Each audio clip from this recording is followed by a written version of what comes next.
Welcome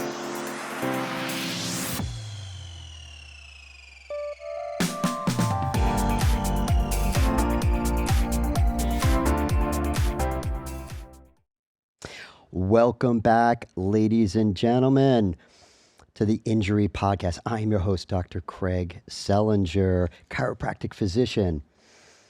We're recording right after the clocks have moved forward. So if I'm a little slow, a little groggy or confused, it's not the topic. I'm still kind of hungover from the daylight savings clock change. So bear with me.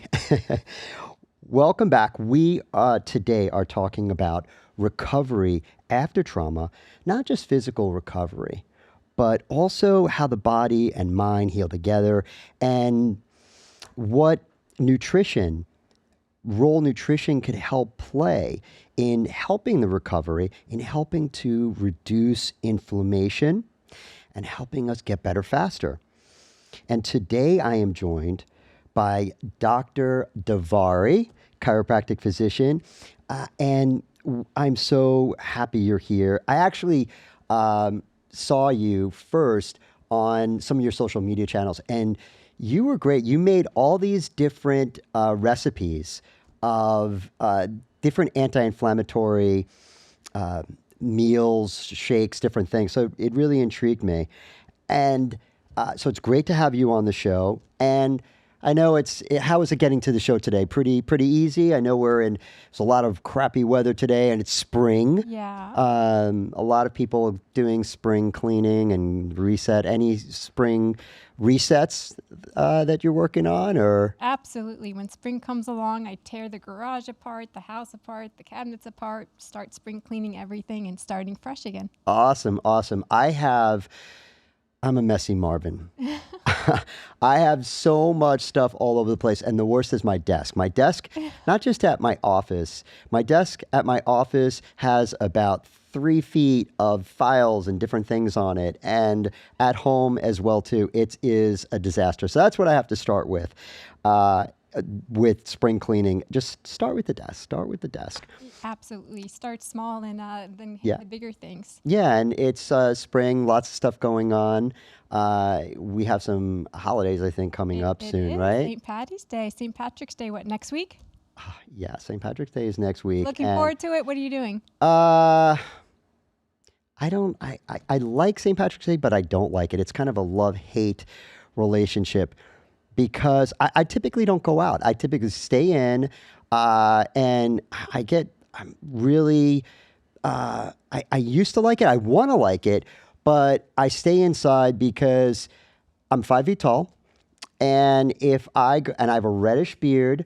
And when I used to go out to pubs or restaurants and bars, people always used to want to buy me drinks.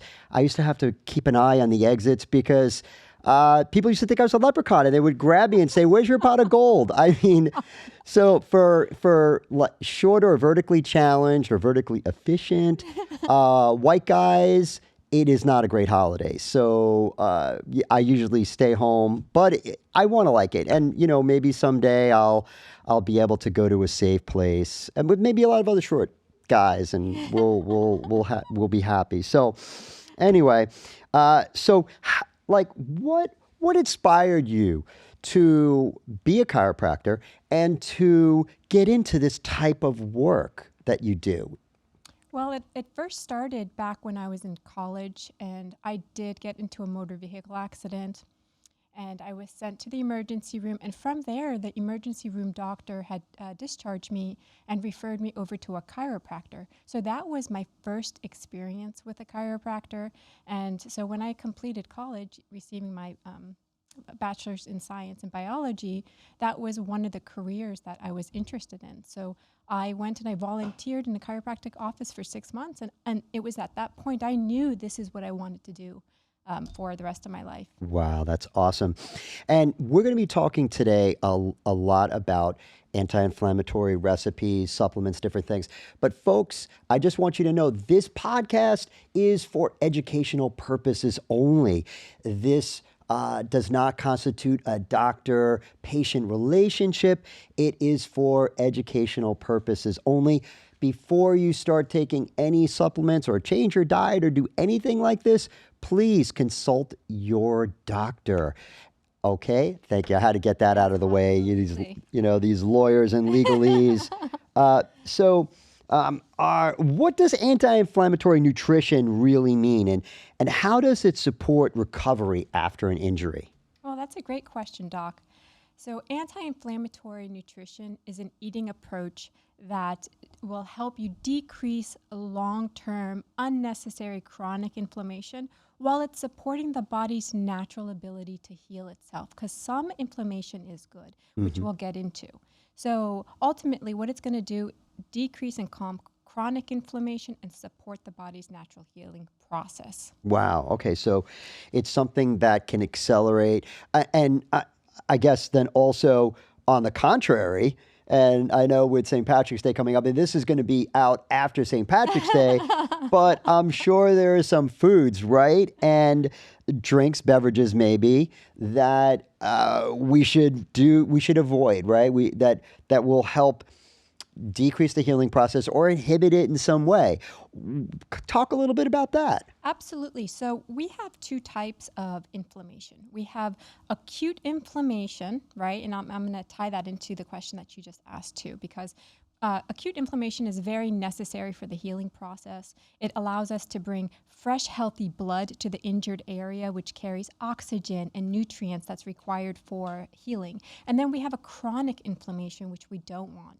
That causes delayed healing, it causes increased pain and stiffness, and it also prolongs the healing process and prolongs swelling and scar tissue formation. Now, nutrition and the things that we consume is going to either feed and help the healing process, or it's going to feed and hurt the healing process. For example, St. Patty's Day is coming up, one of your favorite holidays you just told us. Yes. A lot of people go out and they drink excessively, right? No amount of alcohol is healthy for us, not even a tidbit.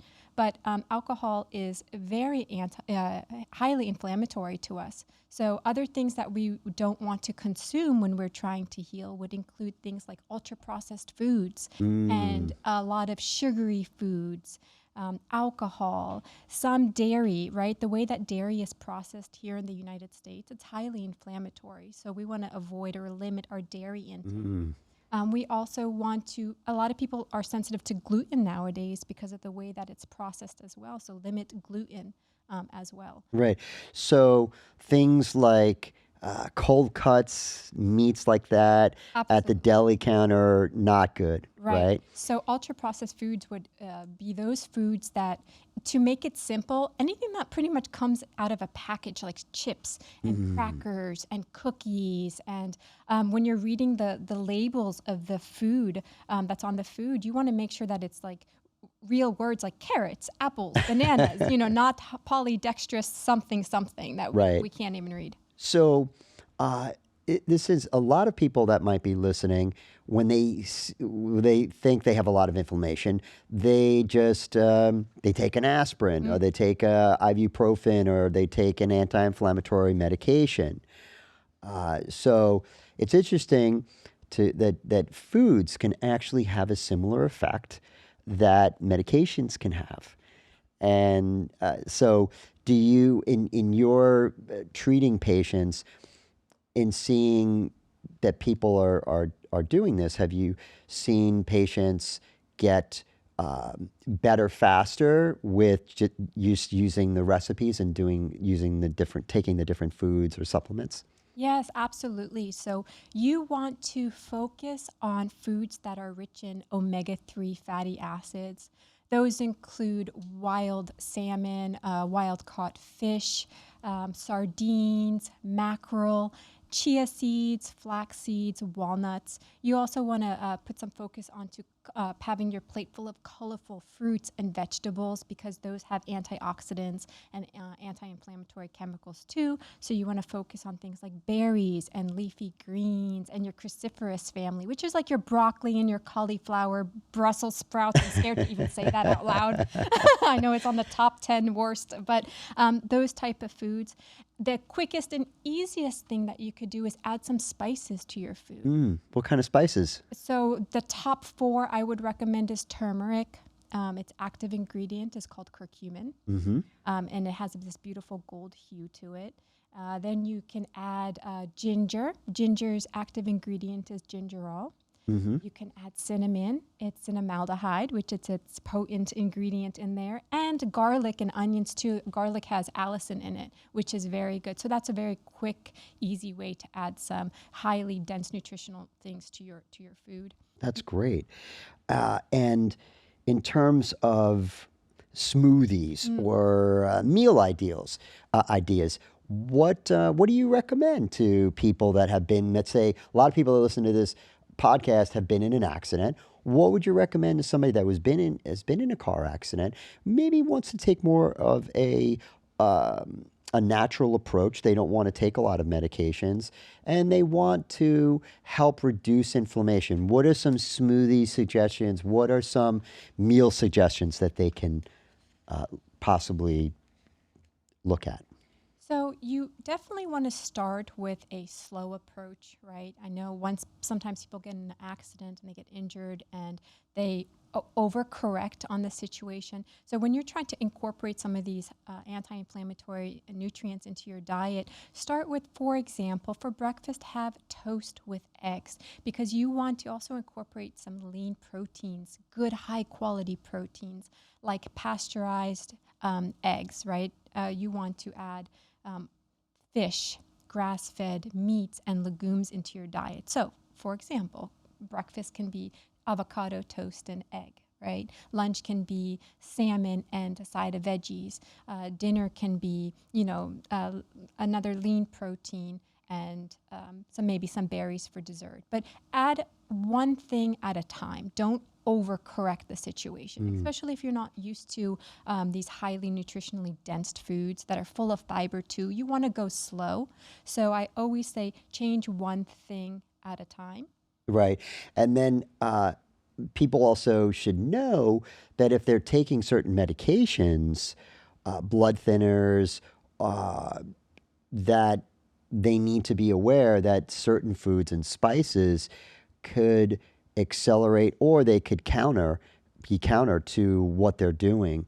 And so it's really important, folks, that you check with your doctor again before you start a diet that has these kind of foods or taking different supplements, because if you do take medications, this could be something that can be not right for you and might actually be harmful in certain cases. What part do you think sleep, hydration, and stress interact with nutrition and our body trying to heal? Do you think, like, in terms of it, I always tell my patients to hydrate, make sure they're getting enough water. Yeah, so you hydrate, sleep, stress reduction, and nutrition all work together. You kind of have to think of it as a four-legged table. If you remove one leg, the healing process is going to be completely unbalanced and unstable. Right. And And I've also read some studies about how important sleep is yes, with inflammation as well, that if we're not getting enough sleep, or we have stress, we have a stressful life, stress in our life, that can also promote inflammation. And managing those, or having a strategy to handle some of those things, could be helpful as well. What are some common mistakes people make when they're using supplements or remedies that you've seen or heard, or things you've even seen on the internet? I've seen some funny videos that you've done in the past where people have done some crazy things, like in the gym and stuff like that. But what are some common mistakes people make when they're trying to do an anti-inflammatory diet, or they're trying to take new supplements and starting out? yeah. So some of the common mistakes people are trying to, when they get injured, they're trying to heal quickly, right? And so what they'll do is try to shut off inflammation completely. And like I spoke about before, there's two stages of healing. There's that acute inflammation and there's the chronic inflammation.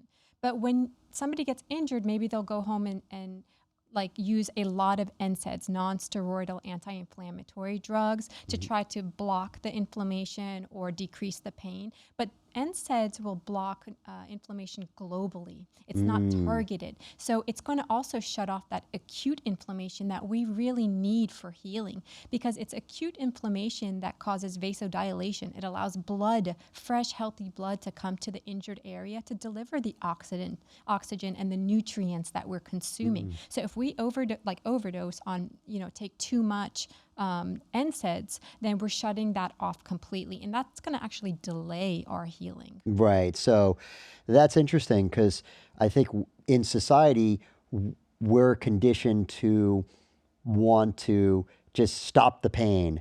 But if we do shut off the inflammation or decrease it too much, we can stymie our healing process. That's a very good insight that people need to be aware about. If someone is starting out and they want to make some changes, what are some things they could start with first that you recommend? Let's say somebody that has chronic neck pain, like we as chiropractors, we see a lot of patients with neck pain or back pain. What do you typically recommend for patients to start with if they haven't done anything yet? Oh, so when you want to implement this kind of eating approach, the number one thing I would start with is hydration. Start with hydration. So you want to start drinking water, and another really excellent source of hydration for our body is coconut water, because it's a natural way to get those natural given electrolytes, magnesium, potassium, sodium. But start hydrating, meaning when you wake up, a small simple step you can do is have a glass of water by your bed. As soon as you wake up, consume that glass of water.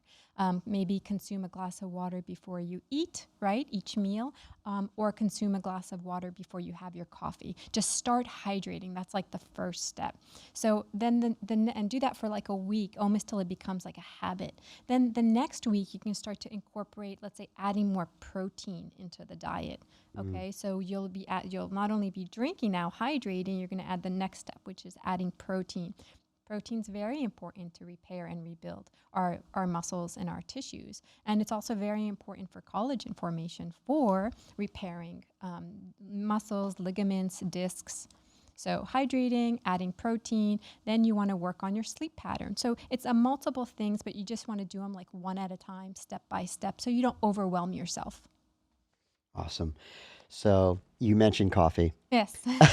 So coffee, yay or nay? Oh, nay. During the recovery, anything with caffeine you'd like to limit or avoid, that would be on the limit or avoid list during your recovery. I know, don't. Oh my gosh. So what am I talking about? I need my coffee. So caffeine is a diuretic. So if you can have decaf coffee or some herbal teas, you might be better off. But when you are trying to hydrate, you want to steer clear of alcohols, and you want to steer clear of caffeines, because our body is made up, our discs and our muscles and our body is made up 75+% of water. So if we're not hydrated enough, our body's going to start pulling water from the most hydrated parts of our body. And as a chiropractor, you know where that is. They're right behind you, our discs. Right. So when we're trying to heal our discs, the last thing we want to do is dehydrate them. It's like, what are we doing? It's like kind of a tug of war. So nay on the coffee. Okay. So I guess energy drinks are out too. Absolutely. Yeah. What am I going to put in my vodka then?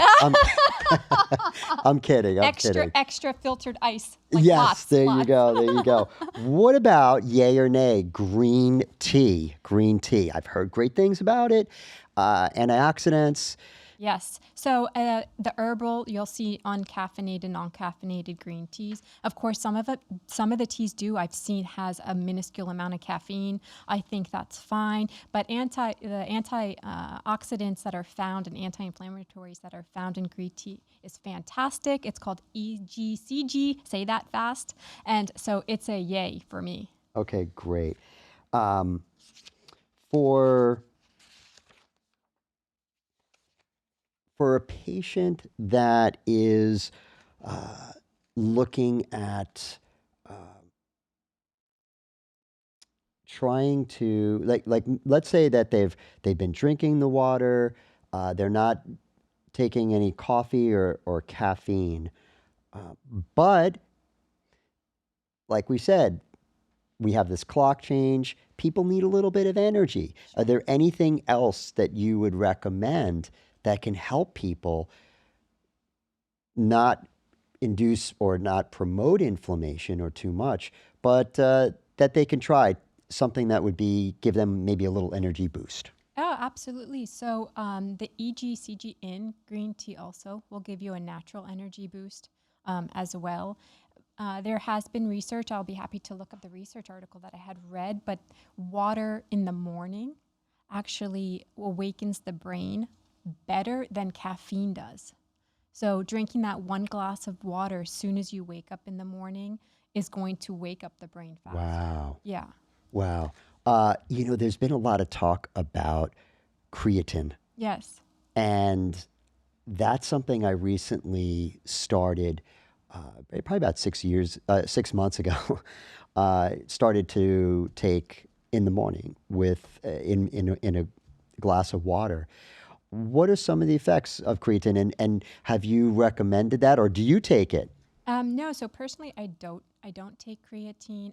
Creatine does have a swelling effect, so it absorbs water and it does cause swelling.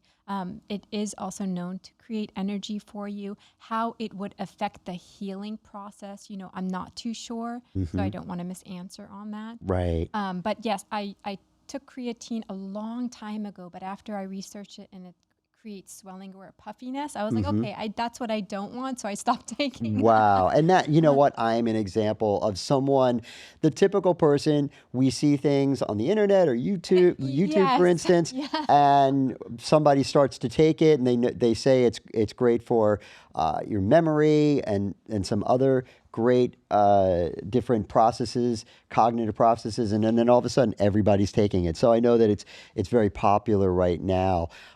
And a lot of people take supplements, Yes.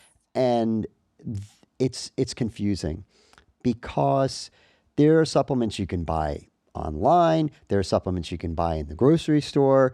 What what kind of what do you typically recommend to some people that they might be wanting to buy supplements, and how about to go about that process to maybe get the best quality? Because you could buy things online or in the grocery store even, and it might not be really what's in the bottle, right? That's correct. So, for my patients, I always recommend starting with the nutritional aspect first. So, things that we've mentioned, foods that contain the omega-3 fatty acids, right? Incorporate those. The spices like turmeric, gingerol. Put supplements after that. That should be secondary to changing your diet, right, into an anti-inflammatory diet.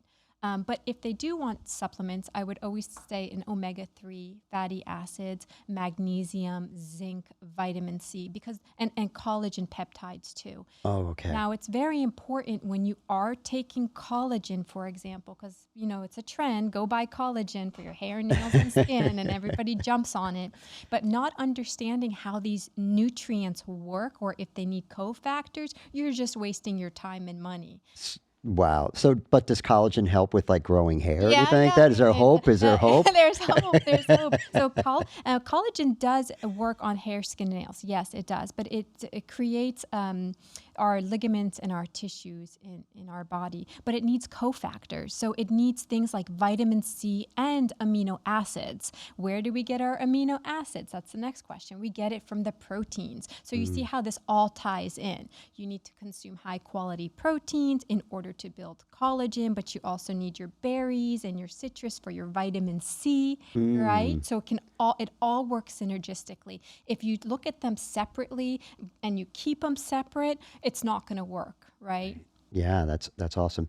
So we've talked a lot about inflammation, and what could be some of the effects of chronic inflammation in the body? Now, aside from accident, a lot of people watching this show are people that have been injured or recovering from injury. But in the body, if we're eating the wrong foods and we do have chronic inflammation, what are some of the long-term effects of chronic inflammation? Long-term effects can include stiffness in the joints, pain.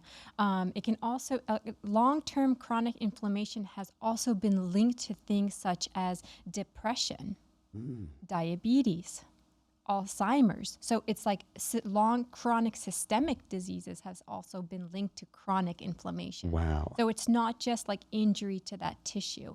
Once you leave inflammation in one area for so long and it becomes chronic, the surrounding tissue also becomes injured as well. And it's kind of like this disease that keeps spreading throughout the body. So it can affect many parts of the system. Right. And diabetes? Diabetes, yes. Right. Yeah. And some other type of illnesses, cancers. Yes, that's correct. I've seen some studies where they're linking chronic inflammation to cancer, chronic inflammation to diabetes, like I just mentioned, and this type, multiple of different autoimmune diseases. Autoimmune diseases, that's So when the correct. body's attacking itself and so forth. So, and it's interesting because we're learning more and more about this, and more research is being done. And it's important that people, I think, get back to what you were saying before of eating, consuming things that don't have like 100 different ingredients on the wrapper. So that's important. You talked about dairy before, and I love cheese, and I like cheese. I like the richness. So, what do you recommend somebody that might want some of the taste or the richness with that dairy can give us? What are some kind of alternatives to that, so that are maybe not as inflammatory provoking?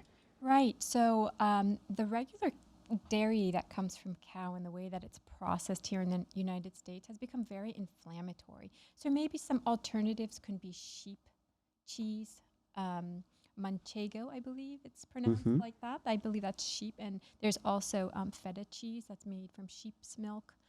It is less inflammatory. And you don't have to completely deplete it out of your diet, right? But you can limit it. If you're somebody that eats cheese every single day and a lot of it, maybe limit it to like every other day or just a couple times a week, especially just during your recovery or healing stages. That will really help. So,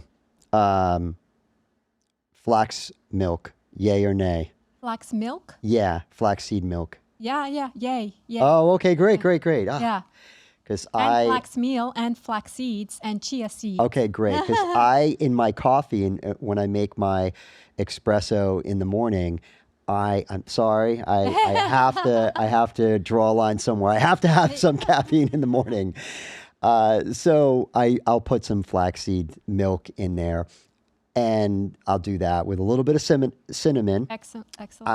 And then some non-calorie or zero-calorie sugar substitutes. Yeah, such as. Yeah, so what are some of the non-sugar or alternative sugars?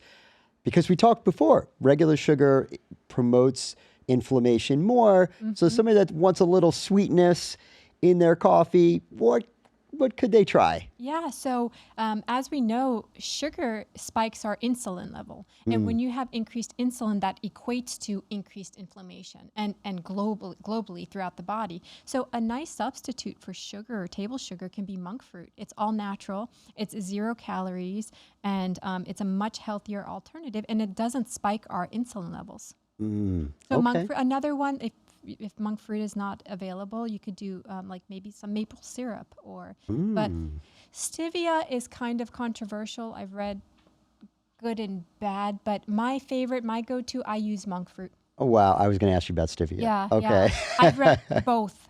But So I love it because I love maple syrup. I mean, that's yeah, amazing. yeah, 100% pure maple, not the ones with the extra ingredients in Yeah. the list. I remember seeing the movie Elf, Yeah. and when he's like drinking the maple syrup, I love that. It's like I was like, man, like when I was a kid, I might have tried that. I love maple syrup, and then you can go to some of these. You can get the whole.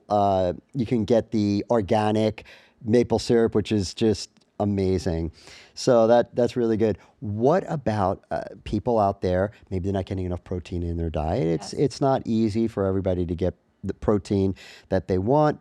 If they're going to use protein powders, Yeah. so a lot of them have their dairy. Any protein powders that you've seen that you like more that are maybe a little bit less inducing inflammation? I haven't really researched that in regards to the protein powder. I used to use I don't want to say the name, but I used to use a certain brand which is plant-based, and then an article came out saying it was full of lead. So that Oh was my God. yeah. So that was Was it made in but Flint, Michigan? I don't know, but it's a very popular brand. Oh gosh. And so I was really disappointed, but there are clean. I know because I've seen the advertisements for them. But there are clean protein sources out there. And if you had a choice of any protein, not just protein powder, but you're on maybe a budget or something, eggs are the best source of protein, and the whole egg, including the yolk. Okay. So if you had to choose just one. But like I used to watch as a kid, I watched Rocky. I don't know if you've seen the first Rocky. I'm a little bit, I'm dating myself, but I remember when I was a kid, I saw that and he was eating eggs raw and he made a Oh shake. yeah, no. And my dad, when I was a little kid, used to put like a raw egg in this malt that he used to make. And I used to eat it. I didn't even taste it. So that's not good, right? I don't know. I wouldn't recommend that because of the salmonella. That Yeah, you possibly could so get sick. We can have it. We just boil it a little bit with salt Yeah. and pepper, and we call Okay, it so- grass-fed butter on it.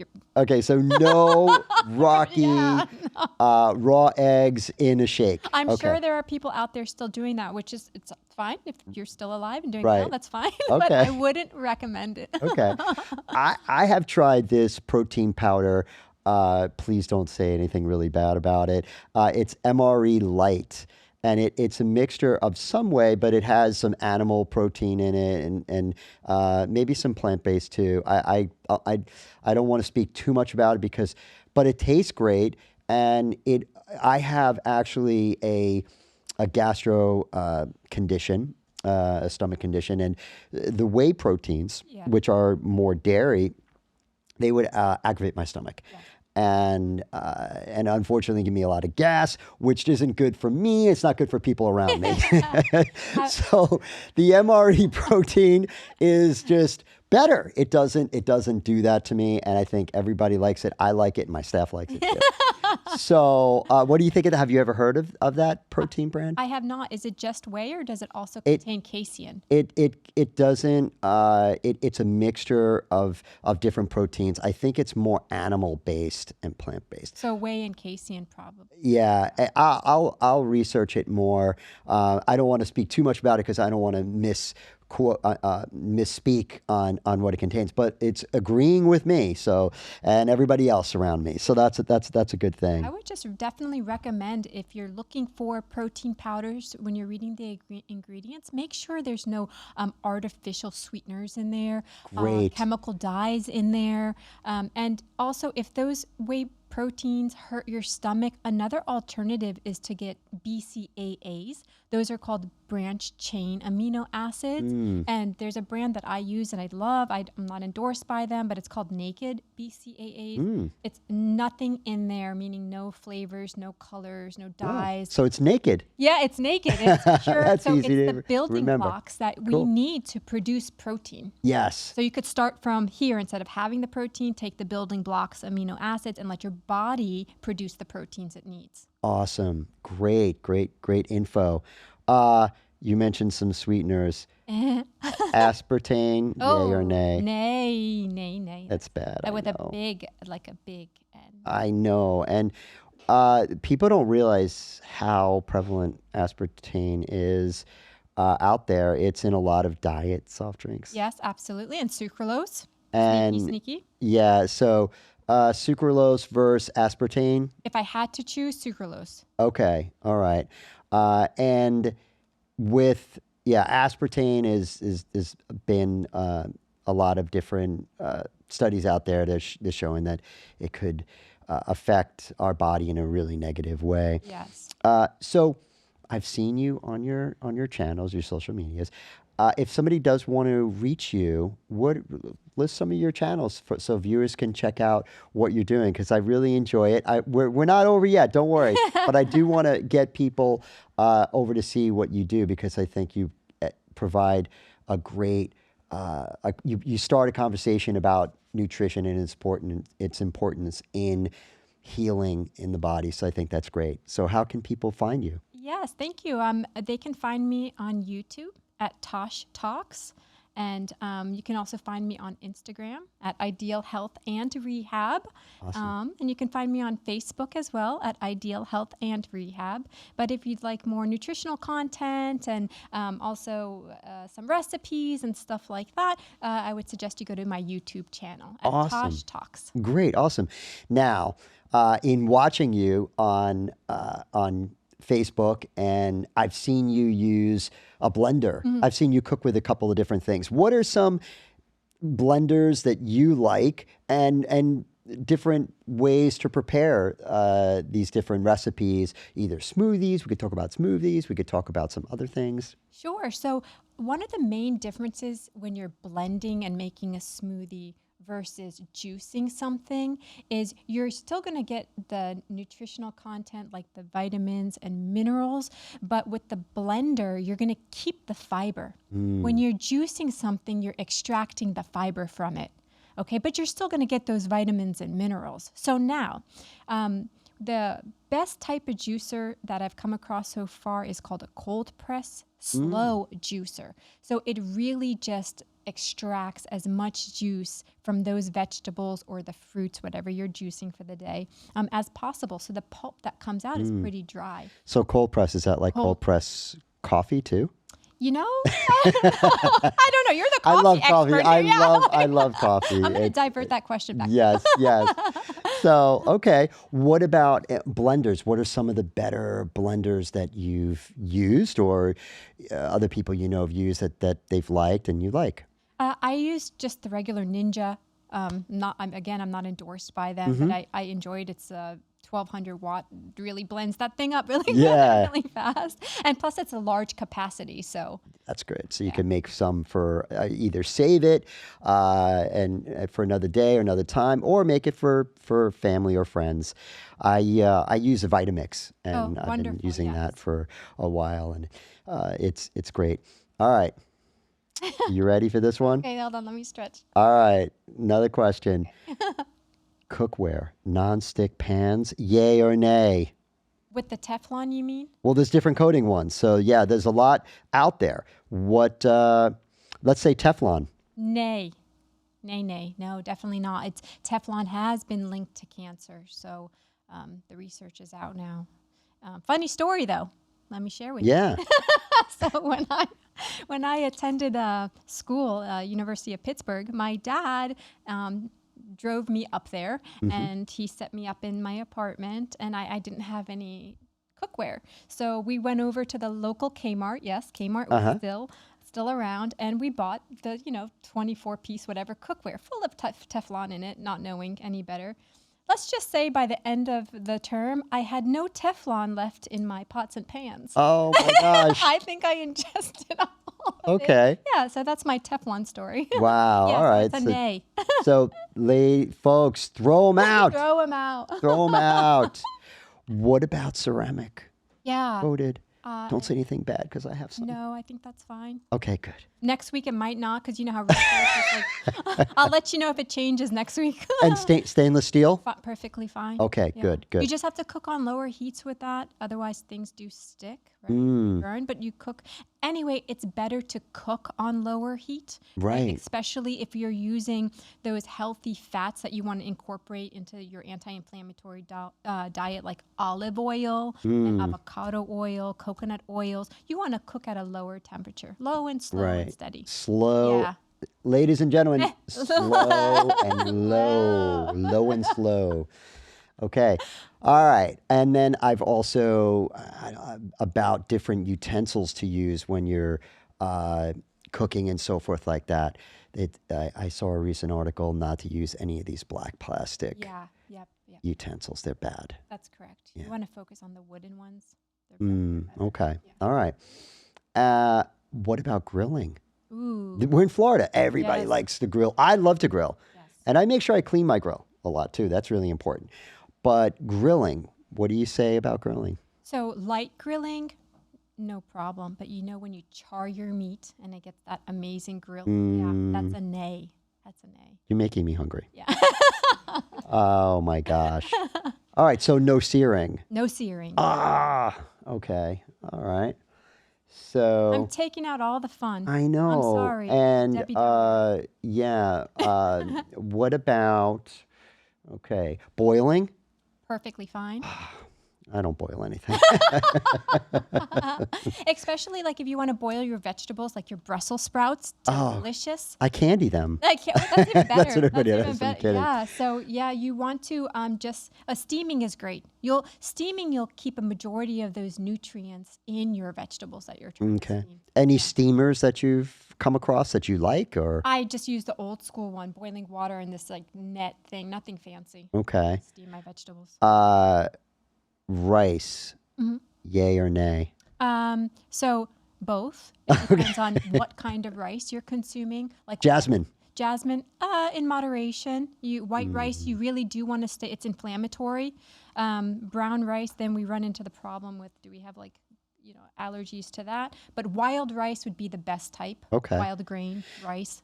All right. Now, if somebody is out there and they like to eat pasta once in a while, is there a better than other pasta that they could try?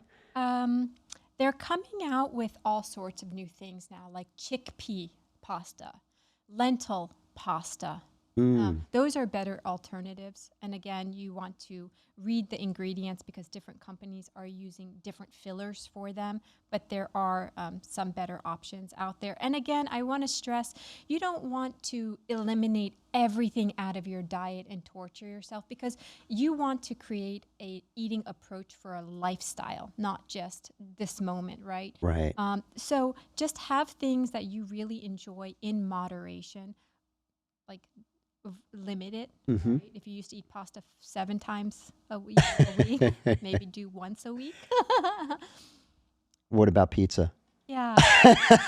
Now, you know what? Don't tell me the answer, okay? I don't want to know, Let's okay? talk about oranges and apples. Okay, yeah. I'm going to get, people are going to unsubscribe. All right? We got to draw the line somewhere. Anyway, yeah, and I know that there are certain crusts. Like I tried to make a gluten-free pizza, and it was like with a cheese-based type of dough.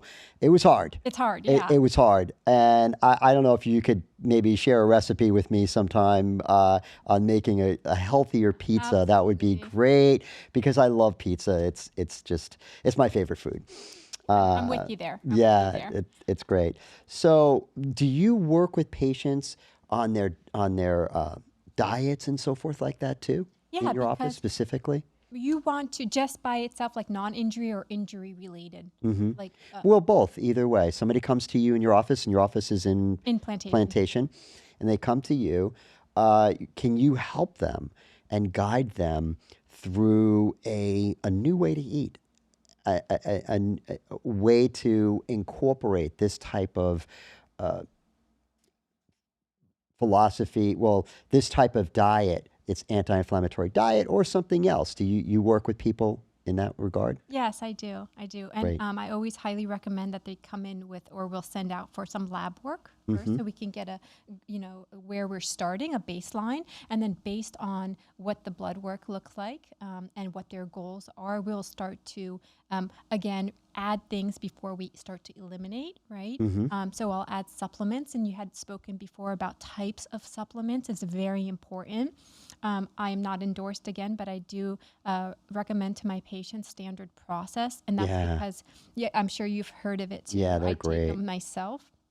They're a whole foods supplement company. And why is that important? Because our body absorbs whole foods much better than, again, these chemicals that the labs are creating. Yeah. And vitamins are, we take these supplements because we're trying to absorb these vitamins and minerals and nutrients that are in them. But if they're not bioavailable because they're poor quality, again, we're just flushing Yeah. our money down the drain. I used to tell patients that we're taking supplements to bridge the gap Yes. between what we think we're getting in our regular diet and what we really need. Like many people don't eat green vegetables. And there's nothing wrong with green vegetables. Kale is great. Just I have a kale shake almost every day, and I use my Vitamix, and that helps me get my kale, that and spinach, a little bit of apple, lemon, and a little bit of protein powder, some avocado sometimes too. Absolutely. And that helps me get my intake of greens because it's hard for people. So for me, that's my strategy.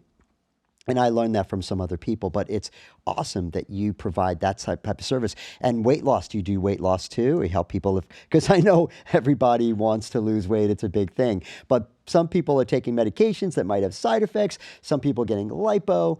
But probably the best way is to change the way we totally eat Yes. and what we do and exercise too. Absolutely. And when you change your nutrition to this anti-inflammatory nutritional plan, because you're now eating more whole foods and highly dense, nutritionally dense foods, you would start losing weight like naturally, right? Because you're going to stop consuming so much pizza and pasta and Yes. white rice and ultra processed foods. So you have to supplement that food for like an apple, an orange, some greens. And the best way you could start incorporating things like kale and spinach, arugula, is to put it in your smoothie, because you can make a strawberry berry smoothie and throw a handful of baby spinach in there or a handful of kale with some chia seeds. Again, you'll find all of this stuff on my YouTube channel.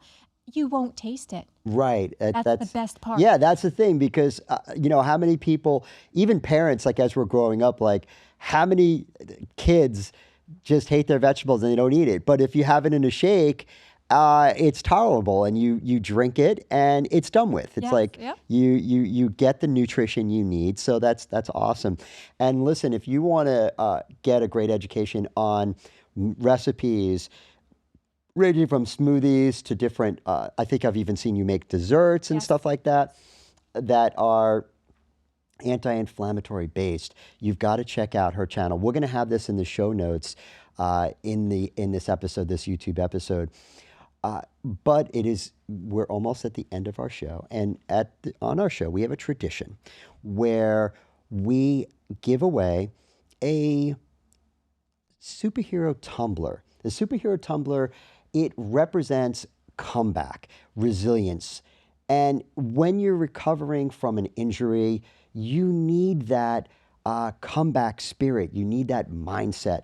So we like to have for our guests, give them a gift, a token to show our appreciation in them of this comeback mentality or comeback idea that we represent here at the Injury Podcast. So, with that being said, we have a whole bunch of different superhero tumblers behind you. Which one speaks to you the most, Dr. Davari? I'm going to say Captain America. Captain America, great. That's awesome. That's awesome. That's great. Any reason why you think, or? Well, I kind of read the reasoning why and what it represents, and Captain America represents discipline, consistency, and trusting the process. And when you are trying to recover and heal from injury sustained from an auto accident or any trauma, you do need discipline in your eating. You need consistency because that's key, and you need to trust the process because healing is a process. Yes, I love it. Wow. This has been a great episode. You know what? I feel so much education. I think I feel a little bit better about St. Patrick's Day. I think this was kind of therapeutic for me in a way. I think I'm gonna have a good week, and it's Friday the 13th I know. today too, which is like I was. Good luck. I have the. I'm still kind of hungover from the clock changing. I'm not sleeping as much, and now it's Friday the 13th, and got St. Patrick's Day. So. Anyway, it's been a great episode. I'd like to also say something to a cousin of mine that passed away just recently, and I want to dedicate this episode to Mitchell Karras, a great person, giving, loving, and I want to dedicate this episode to him. He was actually an attorney, and then he went on to become a chef later for his second chapter. Beautiful person, definitely going to be missed. Well, that's it for our show today, folks. And like I say all the time, like, follow, subscribe. See you on the other side. Thanks for having me. Thank yes. you.